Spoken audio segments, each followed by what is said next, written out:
The Beach Boys.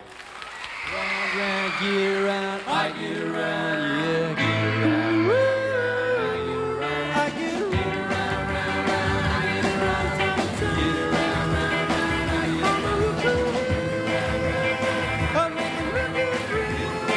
around, I'm getting bugged driving up and down the same old strip. I gotta find a new place where the kids are hip. First era of the Beach Boys sound was came out pretty much crystallized. There's some amazing masterpieces. This is one of the beauties of the Beach Boys. Sometimes you're not really sure what instrument that was that you heard.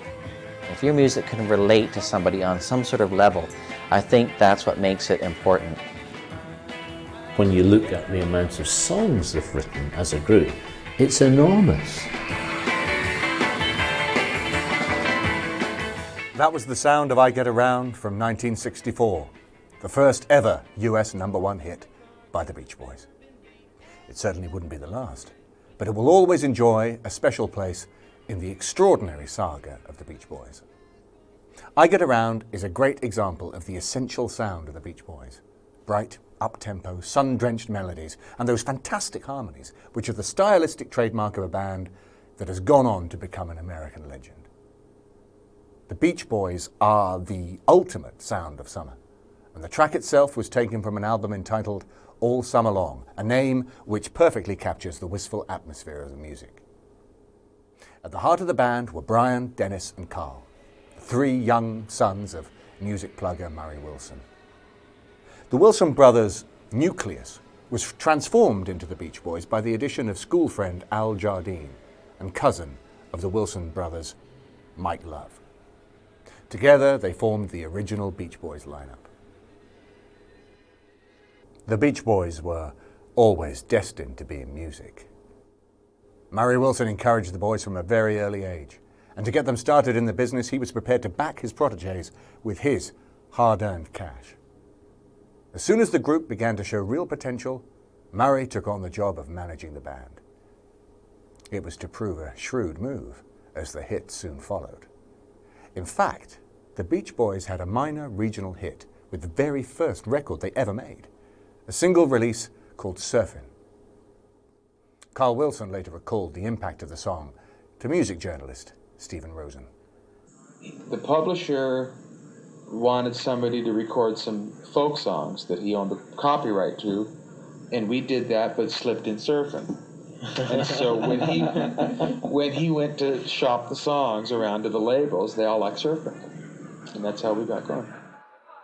Surfing is the only life, the only way for me. Now surf, surf with me. Bob, dip, dip, dip, bob, dip, dip. I got up this morning, turned on my radio.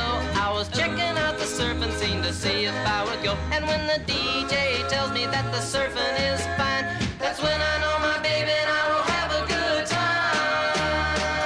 Go and surf, bob, dip, dip, dip, surf, bob, dip, dip, surf, bob, dip, dip, dip. I think they kind of had a tiger in a tank. They really didn't know what they had when they started out. They knew there were these crazy kids in California, just down the street, surfing in the water. There was a culture, a subculture. It was a great way to meet girls. All the teenagers were doing it. And Brian thought, yeah, this whole thing, if I can incorporate music with this whole sort of new fad, this thing of surfing, it'd be kind of a cool thing. We might sell a few records, meet a few girls, this whole idea. But I don't think they knew that they had at least one incredibly talented songwriter in their midst. Obviously, Brian. You hear the harmonies that the Beach Boys would develop and make their sound, but they're also using a percussive ba ba ba da ba ba, sort of effects that Jan and Dean and the sort of 50s rockers used to use, and that's a hangover really from that era. So obviously that's their influences coming into their early material. But essentially a song like Surfing is a very basic 12-bar blues sequence or a rock and roll sequence, but with this Jan and Dean percussive vocals put into it. Surfing sound at that point, there was a lot of instrumental bands that were taking a 50s instrumental sound with saxophone and all this and giving it the sort of the surf feel. But the Beach Boys were the first ones to incorporate vocals with the whole sort of feeling of surfing and talking about the whole new hobby or the whole new sort of teen phenomena of surfing. I don't think it really exhibits the classic Beach Boys sound, but it certainly shows that, like, if that was the first song you heard from the Beach Boys back then, you obviously could tell, okay, these guys are going to be a vocal harmony type of band. Brian was a big fan of some of the harmony groups, specifically the Four Freshmen, and he kind of brought that to more of a rock and roll, West Coast feel, incorporated obviously the surfing of the title, and yeah, I think it came out fully formed as a Beach Boys song. Thank you very much. Right now we'd like to show you how the Beach Boys go about making a record. We start with Denny Wilson on the drums.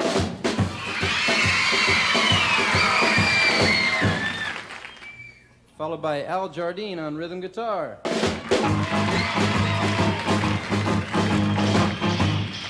Helped out by Carl lead guitar Wilson.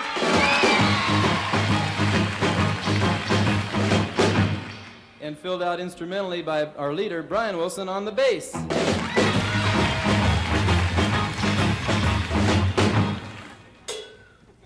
When we're ready to sing, we step up the microphones and it comes out something like this.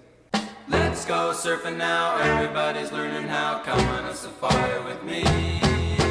Come on a safari with me. Early in the morning we'll be starting out. Some honeys will be coming along. We're loading up our woody with their boards inside and heading out singing our song. Come on baby, wait and see, yes, I'm gonna take you surfing with me. I think Surfin' Safari primarily just shows a little bit more of a complex arranging with the harmonies and stuff.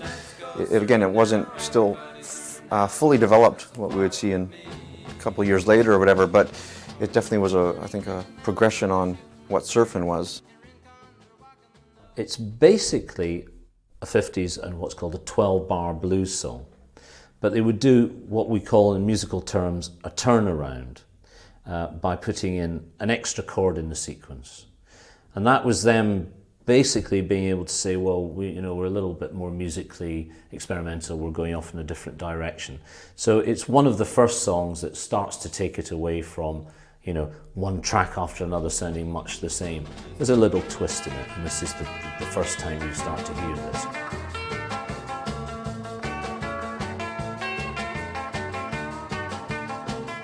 I think it's cute.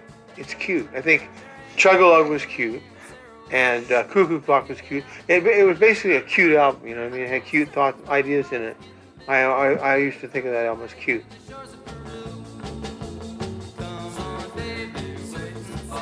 And in this case, they also use the use of dynamics by using stabs. So the song starts with an E to a D to a B7, which is your slightly more unusual chord there, back to an E. Then it goes into a straight 12-bar blues.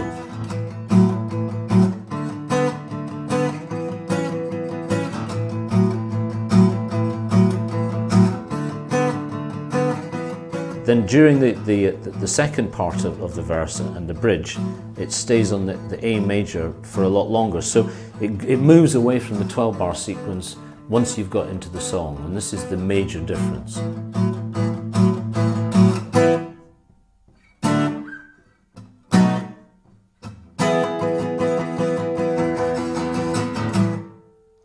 So as you can see, it's not your standard 12-bar sequence, but it sounds like it. So there's the fundamental difference between the two. If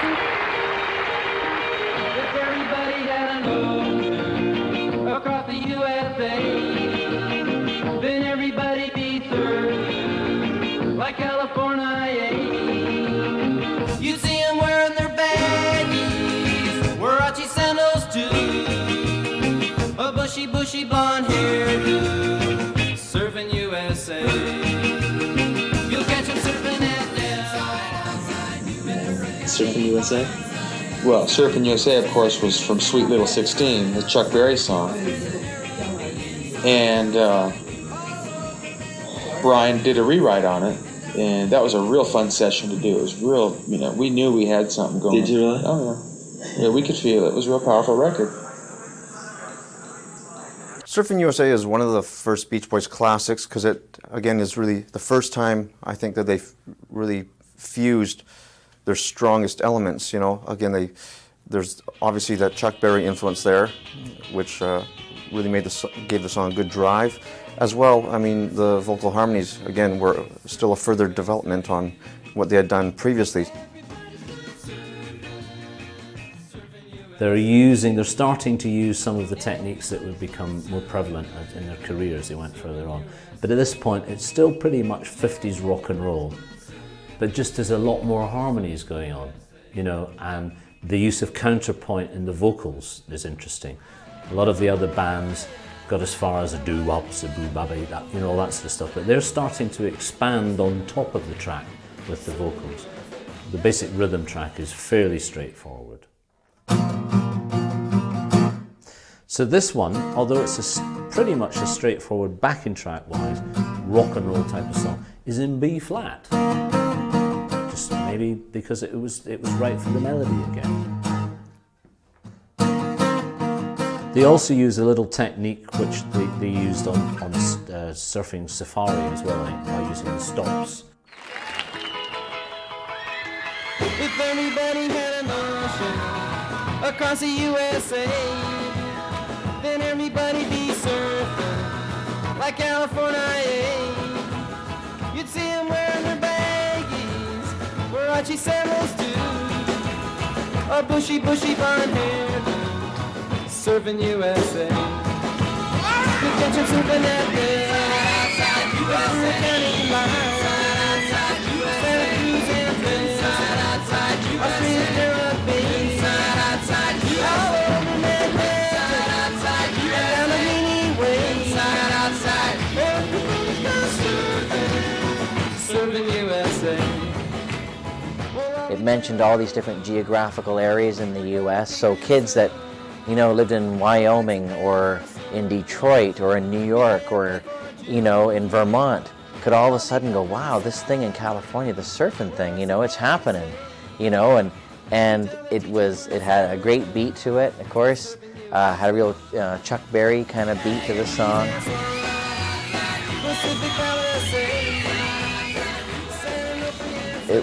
It influenced a lot of kids to, if they couldn't surf, at least they could be under the influence of what was going on in California in those 2.5 minutes or less of a song. They felt like they were there in California. I mean, people never have really thought about the fact that the Beach Boys really sold the state of California in so many ways, and that definitely was the first big selling point there. That song definitely it made the Beach Boys identifiable geographically where they lived, Southern California.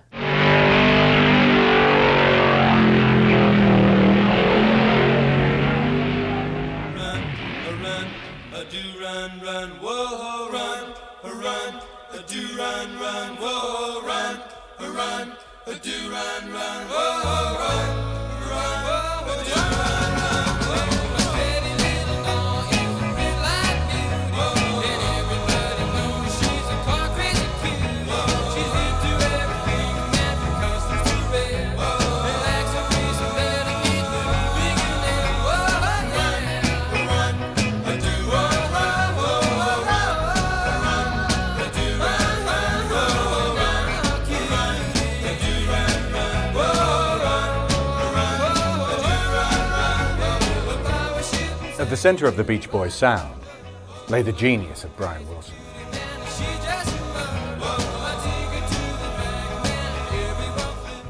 From the outset, Brian had an amazing ability to construct unforgettable melodies to which he was able to match some of the most individual and inspired vocal harmony arrangements ever recorded.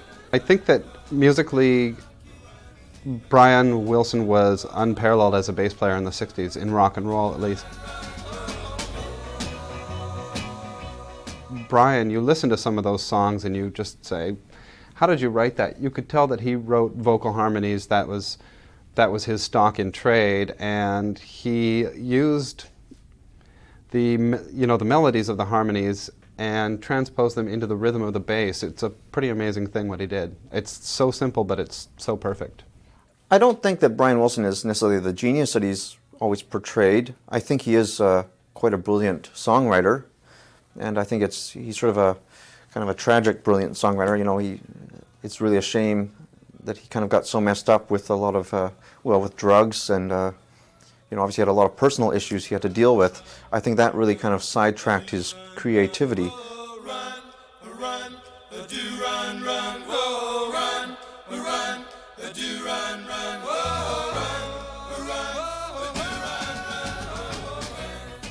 I feel sorry for Brian in so many ways because people always say, oh, he's a genius and this kind of stuff. And I mean, not that I feel sorry that he's a genius, because I do think he is musically a genius, but I think it's also one of these things that when you get called that all the time, you know, you got to sort of think like, what's sort of, you know, what makes me a genius kind of thing. And I think with Brian, he had a lot of different factors going on in his life at that time. He had a father that was pushing him all the time to do better, to do better. He had the other Beach Boys in the band. Well, when's the next hit coming out, Brian? When's this? And then he would be looking on the charts and thinking, oh, you know, the Beatles have a hit out this month. I've got to write one better. Like a diamond comes from coal, he had massive pressures on his psyche, from his family, from himself, from the world. He was an incredibly sensitive man. I think all the pressure on his psyche just was like a million years worth of pressure on a lump of coal. Out came a diamond, the diamond that was the Beach Boys.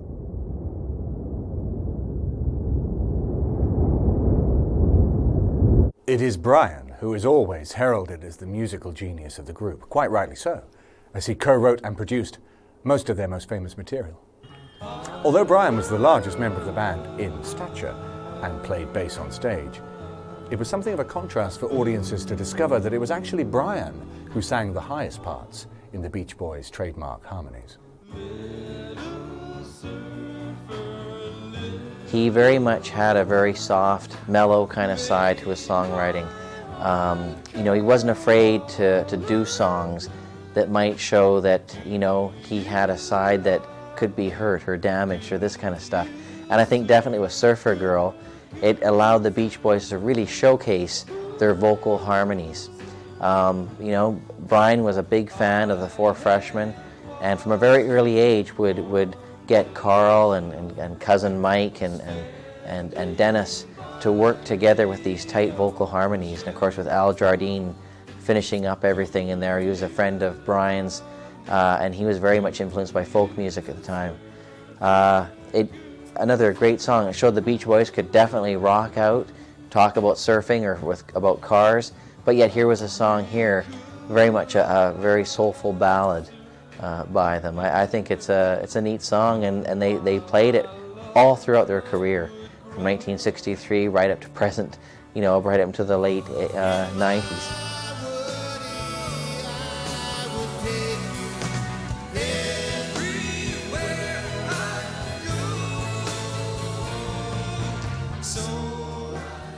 Surfer Girl was pretty much the first time where they started to write about what they felt, how they were feeling. Young, forlorn teenage boys looking at those beautiful surfer girls that lined Venice Beach or Zuma Beach. So again, it is one of the more biographical, or the beginning of their biographical songs. I think it's really pretty much where they really began as songwriters. They've always been kind of a schizoid band. They've got this one beautiful, mournful, introspective side and this other side that makes, admittedly, really fun party anthems.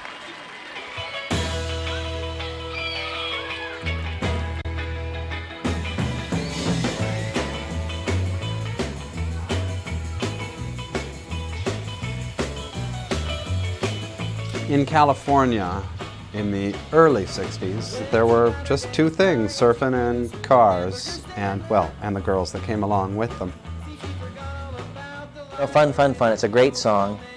You know, it's got a neat little lyric, you know, about some girl who's like telling a fib to her parents because she's going to be driving around in this car, not going to the library.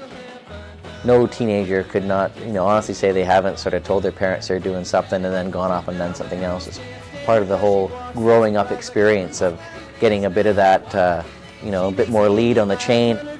It's got some great guitar work in it. You know, you listen to Carl Wilson's guitar playing in there, and it's got some great sort of very surfy kind of fills in the song. And yeah, it really stands out as a good Beach Boys song. Just a great arrangement. Again, the harmonies we're right now in a stage where the harmony side of the group is really developed. It's, to me, just one of their first major hits that had a lot of. It had the studio polish, but it still didn't lose any of the energy. It's a great song.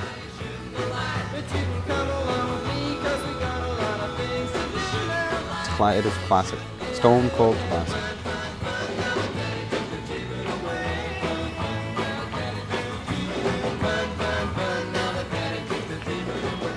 Brian was certainly the creative driving force behind the band, but the Beach Boys as a group were a force to be reckoned with. Carl Wilson played guitar as well as bass and also handled vocal duties. He was probably the finest and purest lead singer in the band. It was Carl who sang lead on huge hits like Good Vibrations and Darling. Many years later, he went on to explain the differences between working with the Beach Boys and producing his own solo work. Maybe that's why the band was able to stay together so long, too. Yeah. Well, yeah, it has something to do with it. We all balance each other out. The great thing about the project that I'm doing now is that with the Beach Boys, my role has always been to lay back, way back, you know, and kind of be in service to the whole thing, which is appropriate in that setting. And in this one, I had to really assert myself and kind of really put myself on the line. And it's, you know, I'm getting a lot of practice, getting to sing a lot and play and write, and practice. As well as playing drums to an excellent standard, Dennis Wilson was also an accomplished lead singer. Despite this, he only sang the lead on relatively few Beach Boy recordings. Long-term member Mike Love handled the lead vocals on most of their earliest hit singles and was a gifted writer working frequently in partnership with Brian Wilson. It was Mike and Brian together who were responsible for the band's greatest hits, from Good Vibrations to California Girls.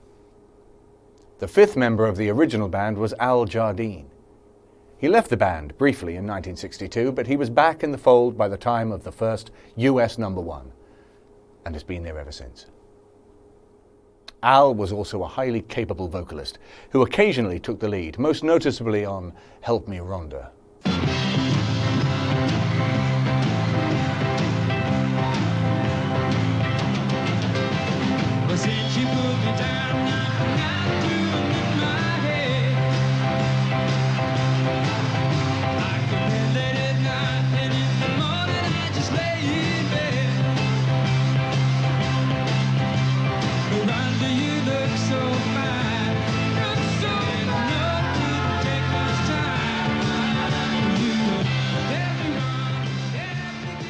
During the recording sessions for that song, the break between Murray Wilson, the Wilson brothers' father, and Brian, that was when the break sort of happened.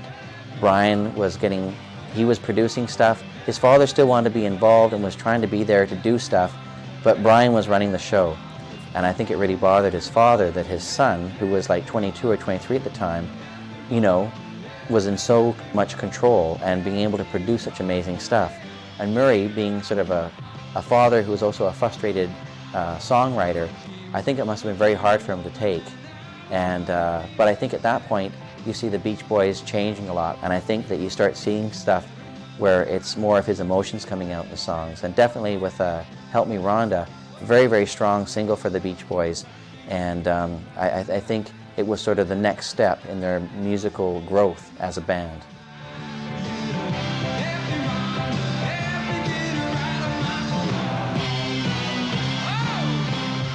One thing that the Beach Boys, of course, brought to the world of popular music is a sound. You know, nowadays they call it a branding or whatever, but they, you know, if you're in the studio and somebody says, oh, we should have a Beach Boys sound there, everybody knows what you mean. So this is one of those songs once again, has two different sort of styles in it.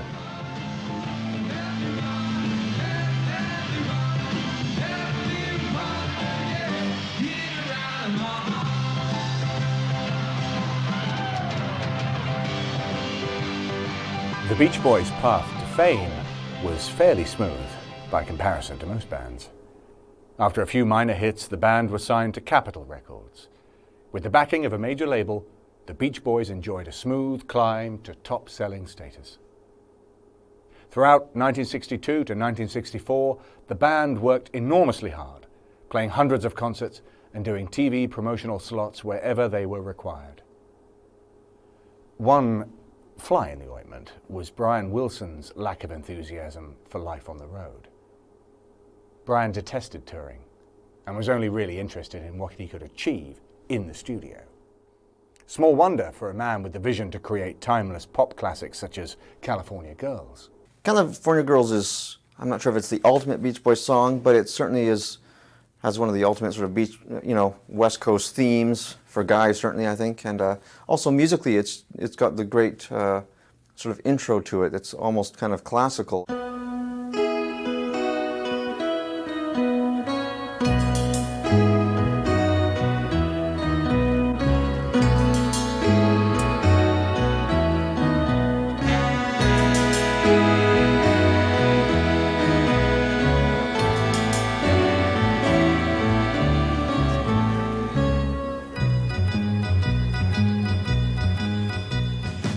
Well, when California Girls came out, Brian Wilson's always said that the beginning part of that song is the best bit of music he's ever written, or his favorite bit. He played a 12-string, and instead of going from an amplifier into the studio, in the booth, he went direct. The engineer plugged his guitar into the console, and that's what got us that certain sound, Yeah, it was really quite an amazing introduction.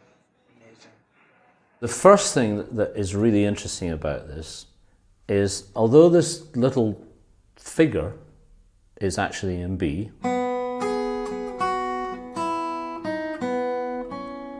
what he's got them to play on the brass section below it, first of all, is an A root,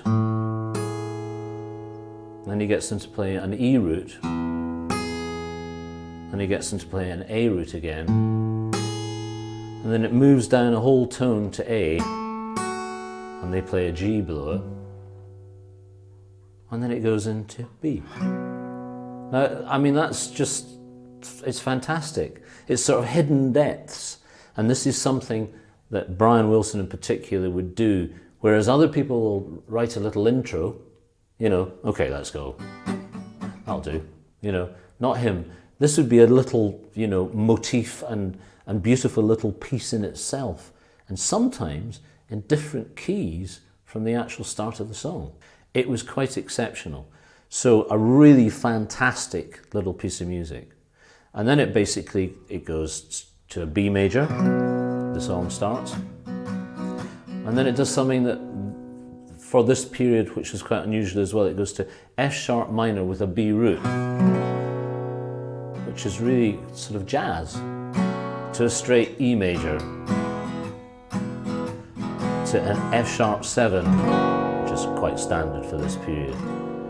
So in the first sort of 15 to 16 bars of this piece of music, you've got really exceptional little things going on. Then the song starts and you've got all these fantastic harmonies on top of it. Just a wonderful piece of music. The thing that makes Beach Boys music so special is that it really has an emotional attachment to for a lot of people.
With such a huge talent for the studio at their disposal, The band were eager to retain Brian's skills, and in 1963 it was agreed to a hiatus, during which Brian Wilson quit life on the road in order to allow him the time and the freedom to do what he did best, crafting timeless songs, such as the brilliant Wendy.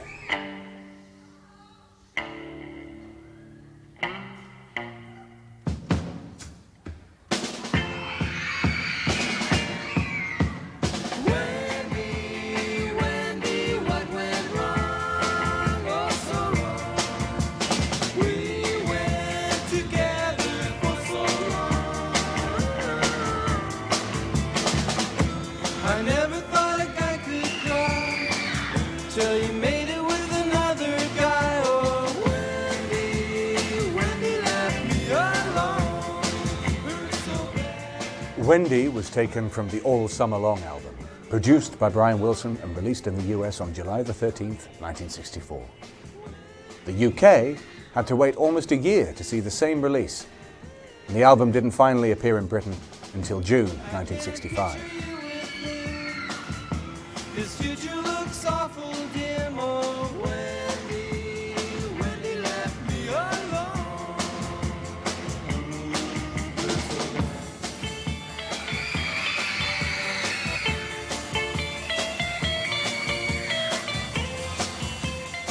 It's a slightly unusual song because it's about a guy who's lost his girl, and he's saying, you know, it's teenage angst. You know, he can't understand why the girl's gone off with this other guy, and I see you with them, it doesn't look right, and all these sort of things. So it's quite an open song, you know, because guys, once again, in that period, didn't say things like that. They didn't admit to feeling hurt. They were strong and silent. They didn't cry. But clearly, the Beach Boys were actually able to say these things, and because they were a hit band, people would buy it and listen to it and relate to it. The young guys would as well. Yeah, Wendy is a classic. There's something about summertime, and I can play that song every year, and it just sounds as fresh and as good. Also on the album was the brilliant I Get Around, another masterpiece, which was written by Brian Wilson and Mike Love again. It was this pair who also shared the lead vocals. I get around, I get around, yeah, get around.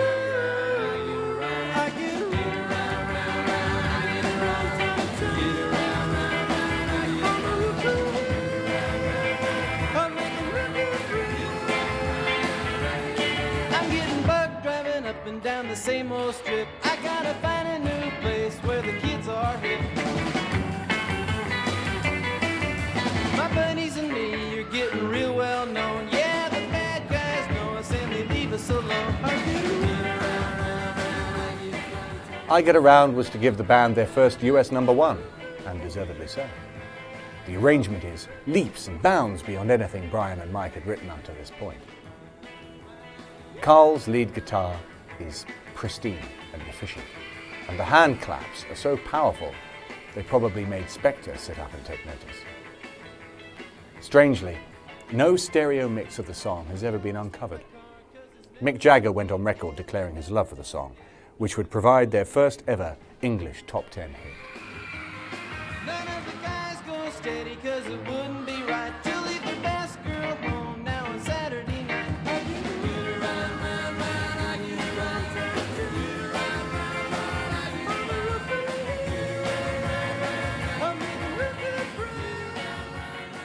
I think by 1964, the Beach Boys were definitely at the top of their heap. They were one of Capitol Records' best-selling artists for rock and roll bands, and they were touring quite a bit. They had toured throughout Europe, down in through Australia.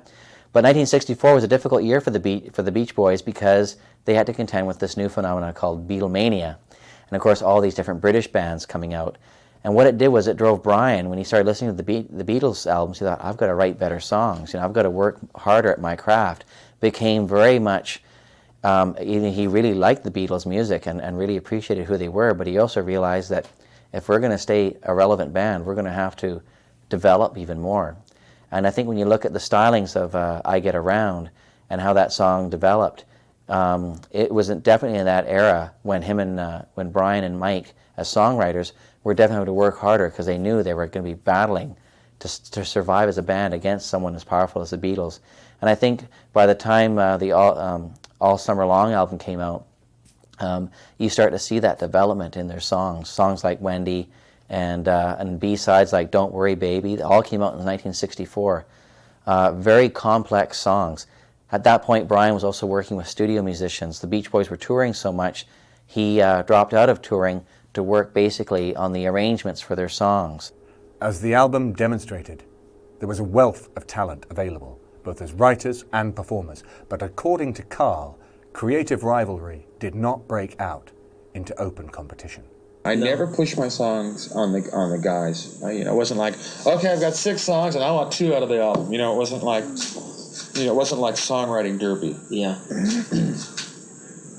We always would defer to Brian.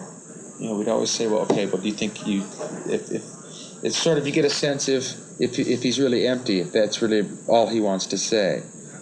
The trick is to not push him and say, look, you got to have another, tune or something. But you just try to get a sense of how he's doing on that. And of course, it's a lot of verbalizing, stuff too, as well as just sensing it out. Carl obviously knew how important it was to treat his brother with kid gloves. Unfortunately, a breakdown was imminent. On December the 23rd, at the start of a 2-week US tour, the mentally fragile Wilson started screaming and sobbing while aboard a plane en route to Houston. It was the beginning of a full nervous breakdown, and it signaled the end of the original lineup as a live unit. From now on, Brian was to be a musical force only in the studio, but it was fitting that the Beach Boys' first #1 album was a live recording with Brian in the band.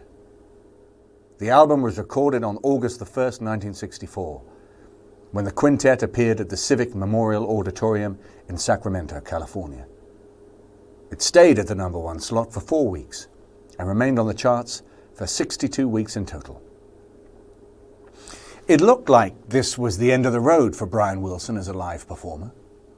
As a force in the studio, however, Brian was about to re-emerge and produce some of his greatest work, including the mighty Pet Sounds and the classic Good Vibrations. Good Vibrations is a classic Brian Wilson, Mike Love collaboration of the time. It's got that driving beat. It's great. It's got the old kind of the barbershop vocals, but you can definitely hear there's something more going on. I love the colorful clothes she wears and the way the sunlight plays upon her hair. I hear the sound of a gentle word on the wind that lifts her perfume through the air. I'm picking up vibrations. She's giving me excitation. I'm finding out good vibrations. Brian Wilson, he had this idea because when he was younger, his mother told him that there's these different vibrations, and animals can feel vibrations about who a person is, a dog fearing somebody, or this kind of stuff based on these vibrations. And as a kid, Brian was always kind of wondering what these things were and everything, and the whole idea about picking up vibrations from people and picking up good vibrations or bad vibrations. And so he really wanted to work on this song, and all this, again, so much pressure on him. Brian, we got to have this great single and everything, and all the times, right? The late 1966, the whole thing with things happening in San Francisco and in England and all that.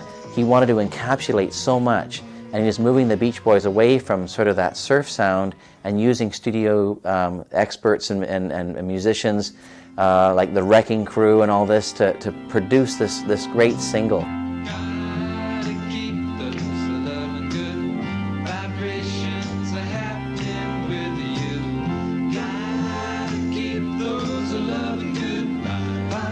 It was quite a long production. It took them quite a number of months, and I think 5 or 6 studios at least of trying to get the single together. Well, Good Vibrations was made over a period of 6 weeks, going from one studio to another. I would write part of it and then I'd go record it. Then I write another section and record it, and another section. It was done in 6 stages. And boy, was it ever a great record. It was done 6 stages. I mean, it was like unbelievable. It's amazing. It came together very beautifully. So did you specifically go to different studios to try to capture different textures on each studio, or was it? Yeah. I knew the studios, I knew how they sounded, and I definitely went for it. Went for the gold.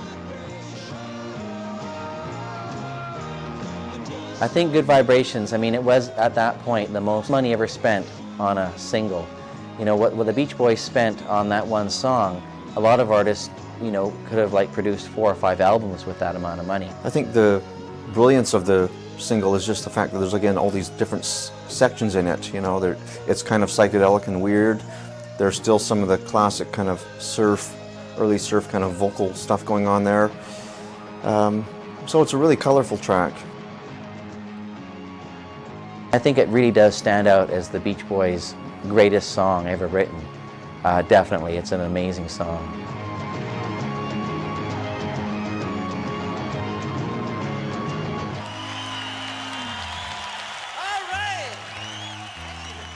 Good Vibrations was recorded over a long period during one of the most famous and influential episodes in the Beach Boys story. Early 1966 was an incredibly productive time, which saw the birth of Good Vibrations. But the Beach Boys were working on Pet Sounds, which would become justifiably recognized as one of the true masterpieces of popular music. Pet Sounds is, by all means, a classic, possibly one of the greatest albums of all time. Paul McCartney from the Beatles said that that was their inspiration for putting together Sgt. Pepper's. Well, Pet Sounds, yeah, as far as influencing, it influenced a lot of musicians and players and writers and stuff like that. It wasn't a big commercial success. It wasn't? It was in England. It was huge in England, but not here, also. Amazing. I think Capitol Records in the United States thought, well, this isn't surf, you know, well, what's going on? We need more formula surf kind of stuff. So they released Pet Sounds, and then a few months later they released The Best of the Beach Boys Volume 1 or Volume 2, I can't remember which one, which was all their hits. And it outsold Pet Sounds, right? So they were saying to Brian, well, you see, look, the surf sound, it sells more records than this new sort of thing you're going on, right? They couldn't see what Brian had done, and so they didn't really promote it that way. They didn't know what to do with it. They couldn't really promote it as a surf and hot rod song album. You know, it was this sort of song with all these emotions going on, and it was just out of their realm as to what they could do with it. But I think in England, the music press, they saw it and they thought, well, this is a masterpiece. And so they really hyped it a lot, and it sold a lot better in England. Pet Sounds, it still holds a special place in your heart. Yeah, I think it's probably the most loving album I've ever made. Could you sense when you'd finished that record that you had done, you had created something Yeah, special? I knew that I had something special, yeah. Very much so.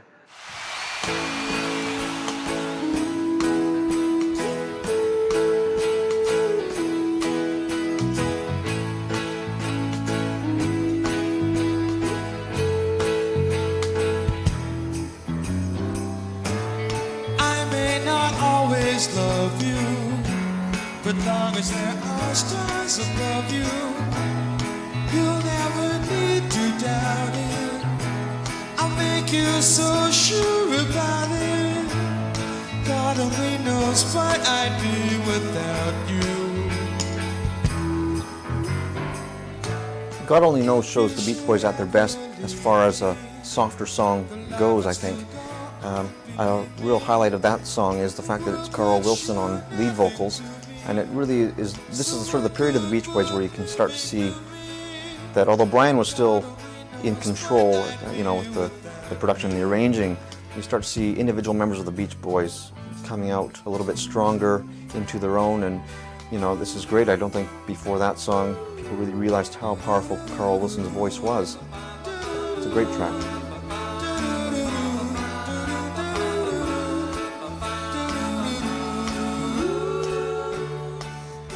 There wasn't many songs that were released as singles that had the word God in it. And even though nowadays that wouldn't be such an issue, but in 1966 it was. But he really believed a lot in this song, and it's a very beautiful song. It is very melodic. It has lots of different musical instrumentations going on in it. Of course, you know, they spent months doing the build-up to Pet Sounds in the studio, and then the Beach Boys come in and lay their vocals on it, and it just came as this complete picture sort of thing. And yeah, it's a very beautiful song.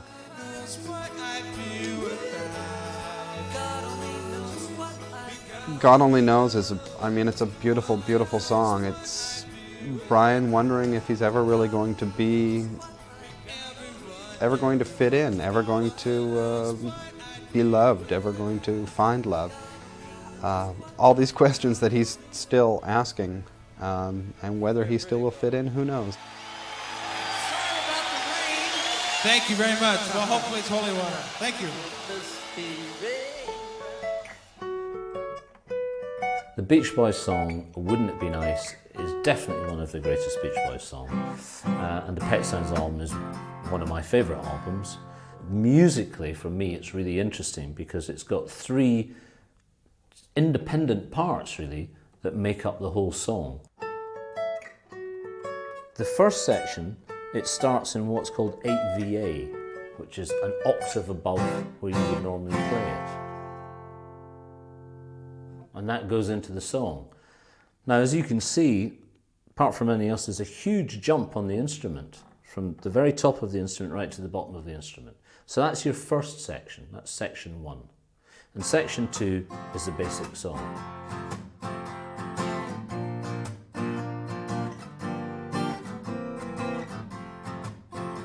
So there's 2 fundamentally different pieces of music going on, but somehow he makes them work.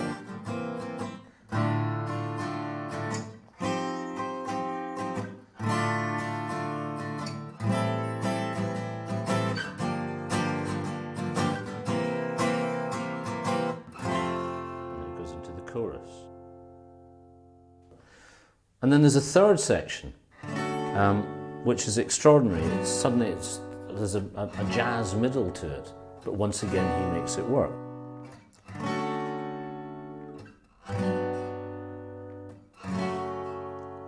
He's modulated, he's moved to a different key, and then he's gone back to the original key. Sort of taking risks in a sense. Lots of bands of that era would never dare to do such a thing because it was too weird and they couldn't make it work musically.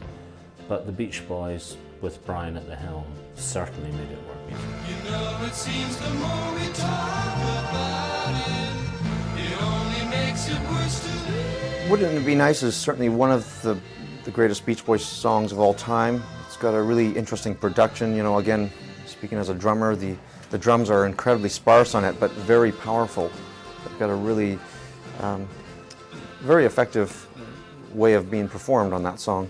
And Pet Sounds is certainly one of the strongest Beach Boys albums. It's certainly one of the most consistent albums that they did as far as the number of outstanding tracks that are on it. Every time I get the inspiration to go change things around. Just the harmonies are great, the arrangements are amazing. It was like nothing that was written before and written now, but each song on that record, particularly I Just Wasn't Made for This Time, are just classics. Couldn't be written by anyone else, couldn't be sung by anyone else. And that bass playing, I tell you, couldn't be played by anyone else.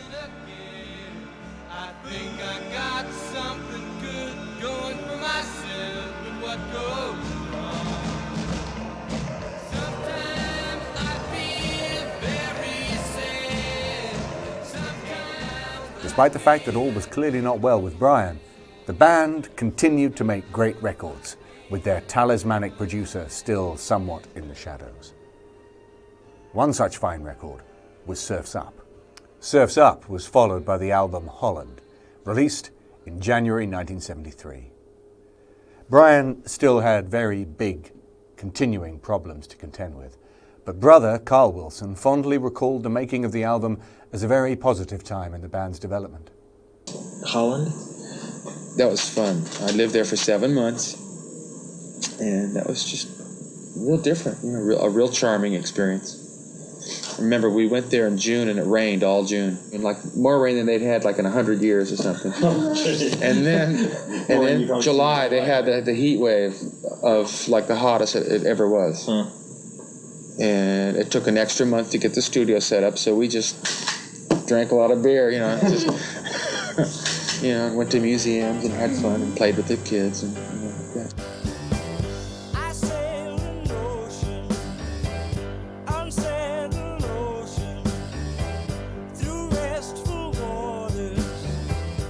Beach Boys music definitely stands the test of time.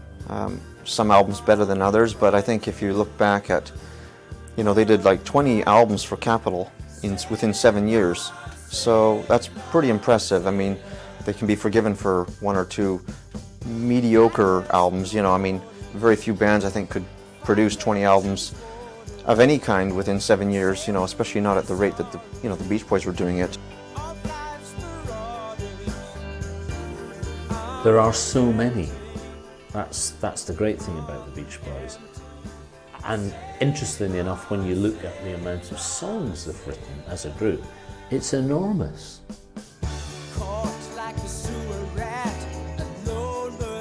The Beach Boys really didn't have a big sway in the music scene as they did a few years earlier.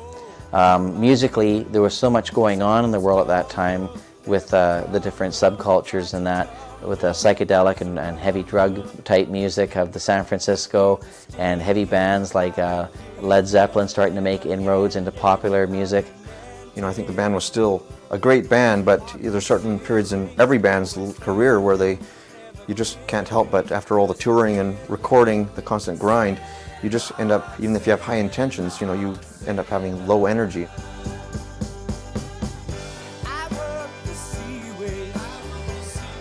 In the early days, they were having to make maybe 20 tracks on an album, sometimes 23 tracks on an album. And they were making 2, sometimes 3 albums a year, and touring. So the output was phenomenal. But not only was the output phenomenal, the standard, the quality was phenomenal. And that's what certainly sets them apart from the other groups of that era. That's probably why they've survived so long as well, because there was an inherent, really, really powerful musical chemistry at work.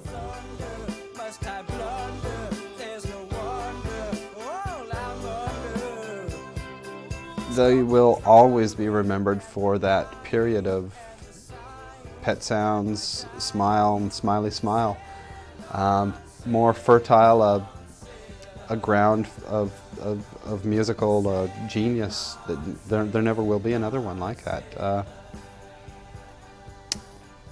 It's just pure beauty.